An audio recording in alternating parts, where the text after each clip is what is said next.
ரௌதரம் பழகும் குட்ட குட்ட குடிவதும் தட்ட தட்ட தளர்வதும் போர்மை என்ற போர்வைக்குள் இருளில் சென்று மாய்வதும் இரு கண்ணால் கண்ணீர் சிந்தி கருணை மனு வலிப்பதும் அருமையான நங்கையர்க்கு அழகொன்றும் சேர்க்காது. வெட்ட வெட்ட வளர்ந்திடு கெட்டவற்றை களைந்திடு ஈட்டி போன்ற கண்களாலே வேட்டையாடி வென்றிடு.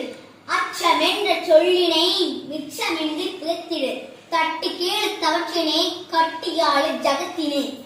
ஆட்டு மந்தையை போலவே ஆட்டால் தலையினை நியாயமான கோமதை பாயாமல் காட்டிடு. ஓயாமல் புலம்பாது எடுப்படாத இடங்களில் வெளிநடப்பு செய்திடு. தியாகி என்ற பெயரெடுத்து வியாதியில் நீ மாயாதே. சிலை ஒன்றும் தேவையில்லை கோழையாய் நீ வாழாதே. பூவையான போதிலும் தேவையான